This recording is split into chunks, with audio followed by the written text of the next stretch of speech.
Oh, thank you so much for joining us. How are you? Good. Thank you so much for having me. Yeah, our pleasure.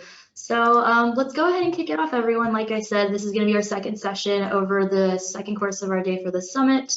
We have the pleasure of having Kristen from Skubana joining us. Let me go ahead and dive right into it. For anybody that missed our logistics in the very beginning, Kristen, if you wouldn't mind going to the next slide. One more. Okay, perfect. For event logistics, so the platform that we're using is GoToWebinar. For anybody that just hopped on, please submit any questions that you might have in the chat box to the right. I'll be sure to add this to the queue of questions for our speaker at the end.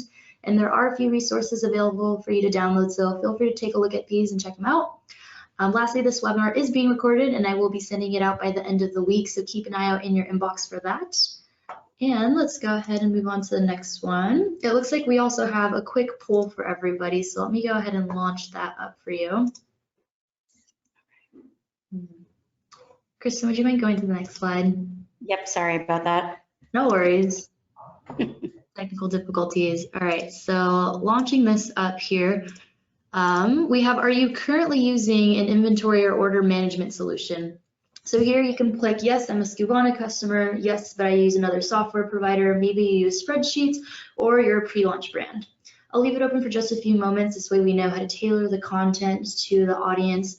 I'm always interested to see where everyone stands on this. And then without further ado, I'll go ahead and pass it over to Kristen. All right, lovely. Thank you so much for everybody that participated. So in this question, are you currently using an inventory or order management solution? It looks like we have 41% stating yes, that they are, but it's another software provider, 47% stating that they're using spreadsheets, 11 saying that they're a pre-launch brand, and then 1% saying that they are a Skubana customer. Pretty interesting results right there. Kristen, without further ado, I'll go ahead and let you take it over from there. Okay, great. Okay. Hi, everyone. Thank you so much for taking time out of your busy day today to be with me. Today is actually my first webinar ever, so I'm super excited to be with you guys. I've actually worked at Think Crucial for the past 7 years, which if anyone is familiar with Chad Rubin, that is his e-commerce business. So I'm really running the day-to-day operations. We've had some really amazing times together and we've had some serious mishaps, and today we're gonna go over those. So Skubana is an operations platform to run and automate your business. Kristen, I'm gonna interrupt you. We're stuck on the poll screen really quick. Would you mind trying to change the slides really quick? Yep, sorry about that. No worries, it's technical difficulties. Let me know if you're having any trouble with it. It could be the screen. I think there was windows that we were supposed to be showing. If that's still that's what we're in, just a window. Okay. Oh, beautiful. It's good to go now. Thank you. Perfect. Okay, great. So Skubana is an operation platform to run and automate your business. And where Shopify and Amazon leave off is really where Skubana begins. And we do everything from orders to inventory to purchase orders, profitability, everything all in one place. And you can see these are some of the really great customers that are on the Skubana platform today. Gemmy, Nomad, Death Wish Coffee, everyone's great. And so you're probably wondering why I'm talking to you today. I was there when Skubana was born, and it was born out of a need to fix Crucial's operational and inventory problems. And since then, it has helped us tremendously. But this isn't really about Skubana, but how we can share a candid expose of the mistakes that happened, and so everyone can learn from them. Okay, so by the way, if you stick around to the end of my presentation, I'm giving away an awesome bonus, so stay tuned. This is the first time that we're doing a bonus of this kind, and I'm super excited. All right, so what you'll learn today, we're gonna go through a lot of the mistakes that happened and what we're doing to right the ship. Right now, if you were to go on Facebook, you would see people talking about how easy it is to be an Amazon seller. You would see how much money can be made in Amazon and e-commerce itself. Everyone's talking about the triumphs, but no one's talking about the obstacles with it. And I'm gonna be super transparent about my experiences as an Amazon seller and what has gone on in the business. So without further ado, 7 Amazon failures that nearly killed my business. So this is an interesting snapshot of Crucial's revenue declining over time while our PPC spend stays the same. Once I saw this, I was kind of like, what is going on? And that's what really started the digging into seeing what was happening within our business and how we could fix it. So the first thing that we did wrong was we were ignoring China. We never thought that China-based sellers could execute and replicate our listing quality, our product quality. We just didn't think that was the case. China has advanced so much for the first time that China-based sellers have overtaken the amount of US-based sellers. They've increased from 38% to 49% in the last year. That's crazy. We ignored China for a long time, and now it's definitely caught up with us. So it's very important to re-examine the way that we do business. You need to make sure that you're continuing to innovate. So on the left-hand side of the slide, it's showing what I like to call the Amazon death cycle. So you spend all this time finding your product and you're really excited about it. You optimize the crap out of it. And then you realize that 3 days later, there's already competition on the market. By that point, someone else is already coming in and selling your product, and there's nowhere to go but down from there, which is when you hit the fatigue stage. And from there, you can't really climb back up. What you need to be doing while this is happening is taking the profits from the item that you optimized and is selling really well and reinvest them into higher margin products. And that's something that we didn't do quick enough at Skubana. And so to think about it, if Apple just came out with the iPhone 1, Android would have crushed them, but they kept expanding and reiterating with iPhone 2, 3, now we're at the X. They just didn't sit in one place. And you have to remember that you aren't just competing with US sellers or China-based sellers, but with sellers all over the globe. You need to have a competitive edge when doing so by moving into these higher margin products. All right, so the number 2 thing that we stopped doing, we stopped being innovative. To piggyback off the last issue, anyone can copy the mechanics of your listing. The mistake is we didn't innovate quick enough. If you think about it, Amazon listings are really just commodities with brands attached to them, and it's extremely hard to compete in a space like that. How do you do it if you're selling a toilet paper holder and there are 5,000 search results? The commoditization of the industry has led to lower velocity and sharing of the product market with other sellers. Back in the day when you probably only had one competitor, you might now have 5, 10, 50, who knows? Once that happens, you'll end up being stuck with what we call dead stock. And then your stock is just sitting at Amazon. And Amazon is not in the business of storing your stuff. They're in the business of selling. And no one really wants to get stuck with long-term storage fees anyway. Some of these things might sound intuitive now, but as we keep going, you're going to start to see a lot more mistakes and actionable things. So this slide here shows the oversaturation of the market. We make this foam and felt filter.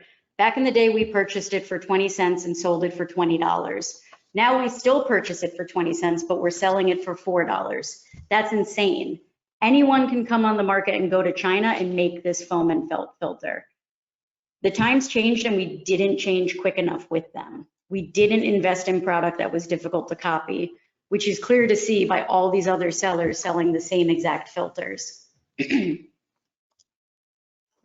The breakthrough here is you need to invest in beloved products. Invest in those higher margins that are hard to duplicate. Make sure that when you're investing in products, you aren't just investing in everything out there. Make sure you're developing a set criteria for your purchasing. Right now at Crucial, we're going through the process of discovering what our next purchases are going to be for the next year to 2 years.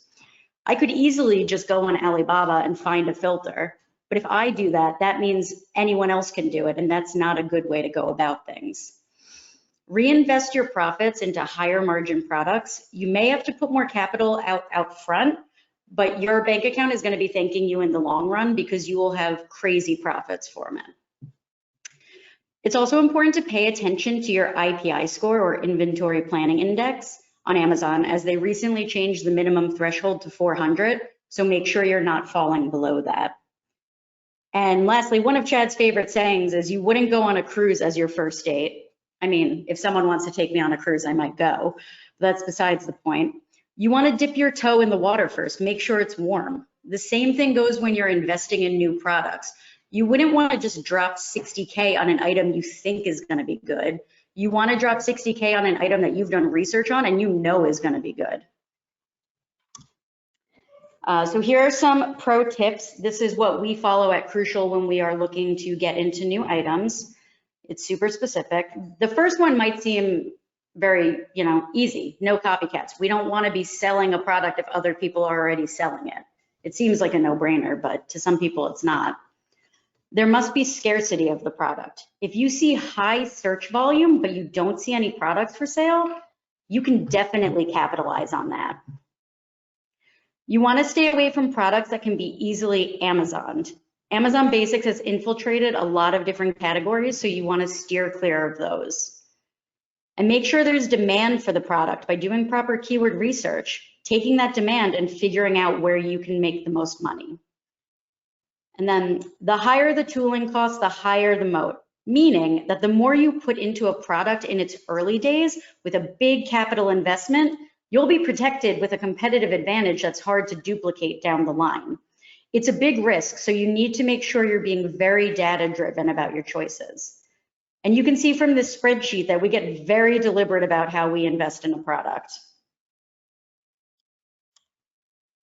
Number 3. So we started seeing this dip of revenue and we were trying to decide on what to do. Naturally, we increased ad spend with no real change, and then we reluctantly increased pricing in June. We made this big change across the entire catalog, and we have about 2,000 SKUs on Amazon. There was a slight increase come July, but then all hell broke loose and our revenue started to plummet. And the problem is we made these changes without really analyzing small sample sizes, which wasn't a smart way to do it. Amazon is very price sensitive and they do not appreciate it when you abruptly change price up and down. So what this graph is showing are our conversions and our sessions. The top is conversion rate and it stayed pretty constant. We realized that price wasn't an issue for this. If a customer landed on our page, they would still purchase it, which was good for us. But the bottom is sessions, and those decreased drastically, and we realized that pricing did have an impact on those. Amazon decided to stop showing us as much. These small changes that were made in pricing had a big impact on listing views, and that was one of our problems. Small hinges swing big doors, and your position on Amazon is totally dependent on price changes, whether you increase or decrease. So if you're going to increase or decrease your price, make sure you are monitoring your competition's pricing instead of blindly raising for profit, which is what we did, and that was the problem. We've now since then gone and analyzed our competition, and we will be doing another repricing, which could either hinder or help us. We're unsure at this moment. And then monitor your ranking position and only adjust slightly when necessary. If you're making money, then there is no reason to rock the boat. All right, number 4. So to be honest, we were the big fish in the filtration market and we were focusing on maximizing our top line and we did not really care about our bottom. Our margin profile used to be great and boy, have the times changed. But we still felt like the big guy on the block. So we thought, let's push PPC to the max. We're gonna push our ACOS up significantly where people won't be able to play and they'll have to drop out. So we pushed our ACOS to a high level that became the new norm, a new standard in the industry. And it was a huge mistake because people just started climbing up there with us. We were doing irrational things and the market did not react in a rational way. And we really needed to take the time to figure out what our PPC focus was going to be for the future. All right, so in this Amazon economic stack, you can see that we have an FBA fee of 12%, an Amazon fee of 15%, our COGS are 32%, our overhead is 22%, and our profit before we even spend any money on Amazon advertising is 18%. That means we only have an ACOS of 18% that we can break even with. If we kept our ACOS below 18%, then whatever left over is profit. However, Amazon started taking even more pieces of the pie and we needed to get a target ACOS of 8% to even squeak out a 10% total profit in the business. And that's not even where the ACOS was in the industry, because in our industry, average ACOS is 30%. So where in this stack is there a way for you to make money? You need to be really smart about it and have the right team and right process in place so you can improve and actually make that money.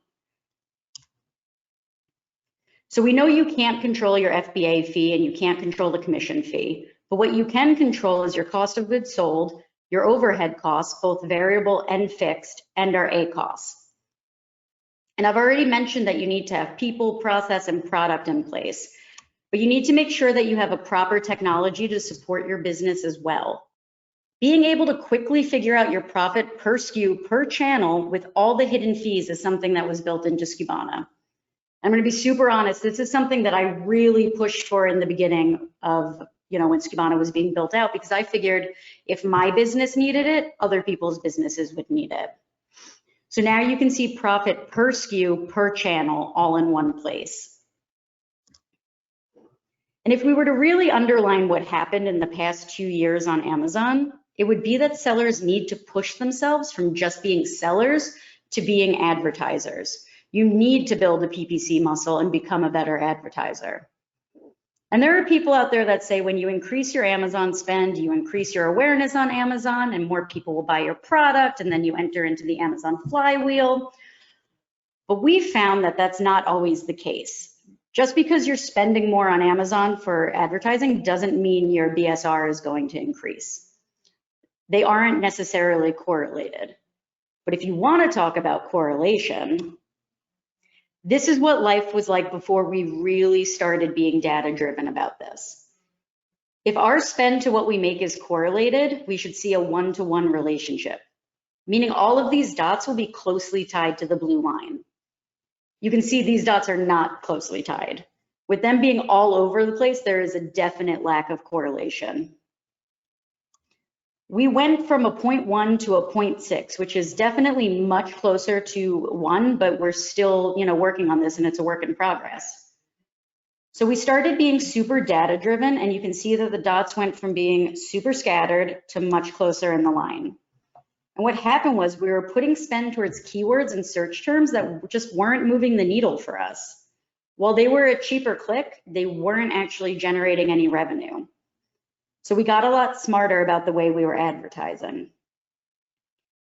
And if after this presentation, if anyone really wants to get down into the nitty-gritty of what we did for our PPC, please feel free to email me at kristen@thinkcrucial.com. I'd be more than happy to talk with you guys. All right, number 5. We've made it to 5. So many mistakes, but I'm glad that I can share them with you and hopefully you cannot be making the same mistakes. So it's important when you're building a business that you're building one that has a steady foundation. And so what you're seeing on this graph is while our revenue was declining, our operational costs remained the same. We had hard costs that we just couldn't do away with. And a lot of this is really our 3PL. You need to make sure that whatever process you have in place, it's scalable and it's not just fixed. And then another thing that happened during this time was USPS announced its changes for going zonal, meaning that a package going from New Jersey to California is going to be way more expensive than a package going from New Jersey to Maine. So with all these changes, we just really needed to change the way that we were doing business. If you look at this map, you can see we got very specific about the percentage of orders that were coming from each state, and we divided the US map into 2 different geographies. What that did for us is it allowed us to create a second 3PL to accommodate the zonal effect that it had on our business. Because most of our packages are under 13 ounces, which is first class mail, and that was just eating into a lot of our costs. So the breakthrough from this is that we actually did create a West Coast warehouse. And it's important to note that we firmly believe that the days of having a single warehouse are over. If these big players can have multiple warehouses, so can you. And this warehouse wasn't just a West Coast warehouse, it was a warehouse in Mexico. Which means when you ship containers into Mexico, you get to take advantage of the Section 321, which means we're not paying tariffs. And I know what you're thinking, Kristen, tell me more about how I can't pay tariffs. So this allows you to import up to $800 worth of cargo free of duties and tariffs, back into the US for shipment. Our orders get picked and packed in Mexico and they ship out of our San Diego location. Our customers get them with 0 lag time. Another perk is that when you're shipping a container from China to the West Coast, you're cutting down on travel time and the price of the container. You're able to get your products to market quicker. And all of this is possible just from having a 2-footprint warehouse. All right, so the next thing that we screwed up on is that we decided to not do fulfillment for FBA straight from China. You know, we had every excuse in the book. It was difficult, it was complex, it was something new, we didn't have the time for it, I just didn't really want to do it. We made every single excuse that we possibly could. And you know what, that was a giant mistake because a lot of our competition is already doing this. And if you think about the number, 71% of Chinese sellers are already using FBA, which means they're already doing this. They're shipping their items straight from China to FBA, no problem. It becomes quicker and cheaper in the long run because everything your 3PL or your warehouse touches costs more money. So now we've actually started the process of injecting our products straight from China into FBA, and I'm really hoping to see a big difference from this. So let's talk about the old way for FBA, which is the way that I feel like everyone is probably doing business. You get your product from the factory, it gets shipped, it goes through customs, it lands in the US, it gets shipped, it gets trucked to your warehouse or your 3PL, and then your 3PL has to pick, pack, label, reship it, and it lands on Amazon's doorstep, and then they receive it in. That's just so many steps. That's just so many touch points where you're losing money. There has to be a better way, which is what this is, the new way, straight from your factory to Amazon FBA, cutting out all the middlemen and not having to deal with any of that, and you're going to save a lot of money in your pocket. Going back into this idea that if you're doing what you've always been doing, you're not going to level up. We're really working on breaking through our processes and changing the way that we've done business. We cannot stay stagnant. We can't be doing things just because something was working 7 years ago doesn't mean it's working now, and the times have clearly changed. So like I said, we're now picking, packing, and printing labels in China, and we're tightly managing our FBA storage fees so that we're constantly replenishing back into Amazon so we don't affect our IPI score. All right, the last thing, number 7, the thing that killed my business, almost killed my business, and it's just so simple. We stopped listening. Amazon built its platform around caring deeply for the customer. They take whatever they say as fact. And your customer is always talking, sharing feedback and their opinions. And Amazon expects you to provide the same customer support that they provide to its customers. So the voice of the customer was launched a couple months back and it's still in beta. But I have to say, this dashboard has become a game changer for us. Because the problem is we really started to not care about our defect rates. We didn't care about our product quality issues. We were just really blind to a lot of the things that were going on in our business. But the voice of the customer dashboard really makes it very clear what's going on in your business, and it's super helpful. We've made changes based on the feedback from the customer, and that's then allowed us to go straight back to our factory.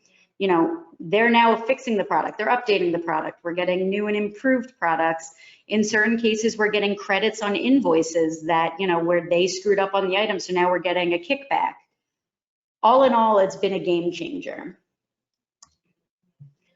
And so you're already getting data from Amazon on your customer lifetime value. So this report in Skubana shows you what percentage of your buyers are 1-time, 3-time, 10-time repeats for all your channels and marketplaces that you're selling on. And if you're having product quality issues, you're not going to see that lifetime value because people will find alternate sources, especially if you're a commodity. Make sure you have the software intact to mine your data so you can plug those holes. And then this is probably one of my favorite reports in Skubana, the most frequent customer report. What this shows you is you'll get your customer's name, you'll get how many orders they've placed, the total spend that they've done for whatever time period you select. I really love this because we can see who our best customers are, and now we can retarget them appropriately. maybe we'll send a promotion or a coupon code their way so we can better retain them and overall give them a better experience with our company. So yeah, your customers are the best source of real-time feedback.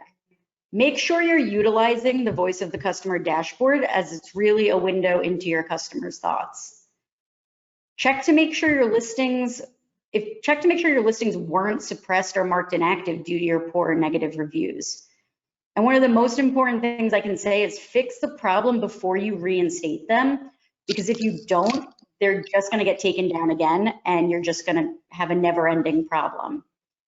Make it so the customer can only have a positive experience with your product. That's really what all of us want. You just want your customer to be happy so they keep coming back. All right, and so here's that bonus I was talking about. So here at Skubana, they have definitely been cooking up some new ideas. There's so much noise in the space already that we don't want to just be talking at you. We want to be talking with you, and we want people to be collaborating together. So we are building a very special exclusive community for large-scale merchants to collaborate together. We're just about to launch this, and if you're interested in applying and getting involved, you can click this bit.ly link and apply.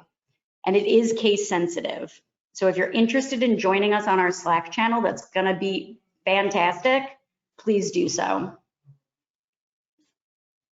And then I just want to thank everyone for taking the time out of their day to be with me. I hope I didn't talk too fast or miss anything. As I said, this was my first webinar, so please be kind. And yeah, thanks so much. Beautiful. Thank you, Kristen. So let's go ahead and dive into our, oh, sorry, did you need to do that slide? Well, sorry about that. These are really just the key takeaways from the 7 items that we had. So, just be aware of competition globally. Stay innovative, be strategic about your price increases, don't sacrifice profit for sales, build on scalable foundations, leverage FBA for Chinese manufacturing, and listen to your customers. Beautiful, thank you. So without further ado, let's go ahead and dive into our live Q&A. And Kristen, it looks like the first question we have here is, what's the strategy to keeping ACOS under control and staying profitable? Yeah, that's a great question. So one of the things that we've done is we've gotten really specific on a SKU level for getting our ACOS. Like, we're not doing broad strokes anymore. We're going on a item by item level and applying what we think an appropriate ACOS is for that SKU, because a very good selling SKU does not require the same amount of attention as a SKU that's like doing very poorly. If that helps. Perfect, thank you. Moving on to our next question. This one states, I was not aware of the voice of the customer. How can I get this data? Yeah, so it's still in beta. I believe you can sign up. I think there's a waiting period, but also it's interesting. It only appears on the account owners page, and then from there they have to actually give you privileges to be able to see that page. So. Perfect, thank you. Moving on to our next question, this one states, with the voice of the customer, how do you address issues and complaints that are not due to product issues, but due to the customer not reading the product information or knowing how to measure? Yeah, that's actually a great one. So we sell this 20-foot shop vac hose, and it stretches to 20 feet, and we specifically say that in the listing that it stretches to 20 feet, and I have people, they'll write in all the time that this is only 15 feet. It doesn't do that because you can't measure 20 feet stretched out as one person. I've had to actually open then Amazon cases to get things removed, because there's only so much you can do within the voice of the customer dashboard. So definitely utilizing Amazon cases is how we handle that. Lovely, thank you, Kristen. Looks like the next question we have here is, can you get the details on your customers through Skubana from FBA customers? Yes, yeah, they house all your information. As long as your data is coming in, they have the information on that. Beautiful, thank you. The next question that we have here is, can you view the customer info in Skubana if you're using Amazon FBA?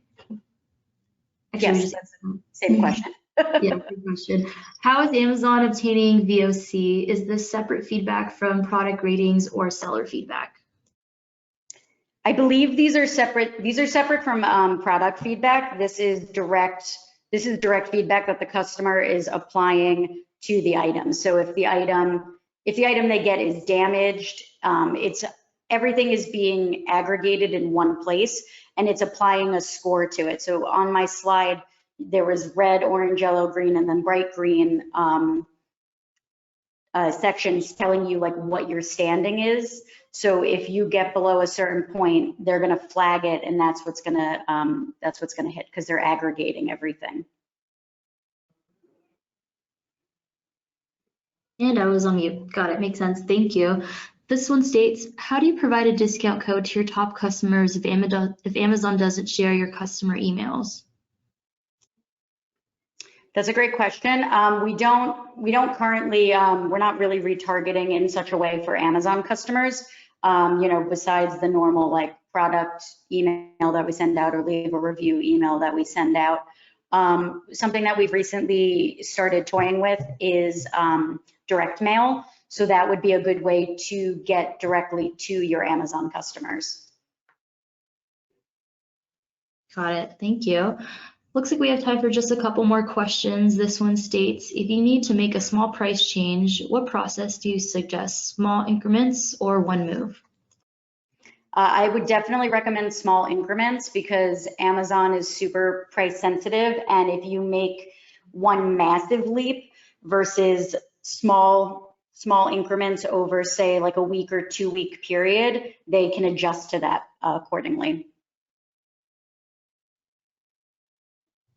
Got it. Thank you. This one that states, how do you deal with shipping restrictions with China? Yep, so the items that we are going to be shipping directly to FBA are products that we know aren't going to have any kind of issues. So we sell some like vacuum batteries. We won't be shipping vacuum batteries that way because those always get flagged hazmat and there's always a problem. So it's really just knowing which items can be shipped this way and avoiding the ones that can't. Got it. Thank you. This next question states, how do you utilize cases to resolve issues? Yep, so depending on the issue, the first thing I'll do is I will open a case and I will state all the facts there.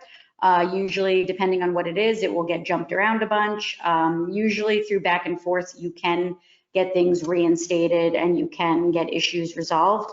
The last step that I try not to do first is calling Amazon, just because that's a little bit more time consuming. But if you want to email me, I can definitely walk you through like some scenarios of how we have handled getting things reinstated through cases. And my email again is kristen@thinkcrucial.com. Gotcha. Thank you, Kristen. And it looks like we have time for maybe just one more question. This one states, I sell a proprietary product that I always own the buy box on. How do price changes affect ratings in this scenario? Yep, so price changes are still going to, so we own the buy box in our product, and price changes, they're not going to affect the buy box if you're the only one in it. What they're going to affect is if other people are selling items that are similar to yours, or if they're targeting keywords that are specific to yours, Amazon could decide to not show your item as far up on the search page as you would like.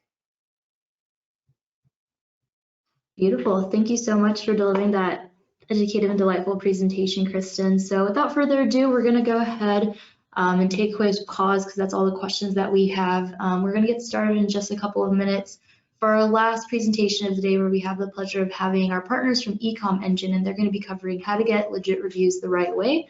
So go ahead and stay tuned as we make this quick transition. Thanks again, Kristen. Thank you so much for everyone's time.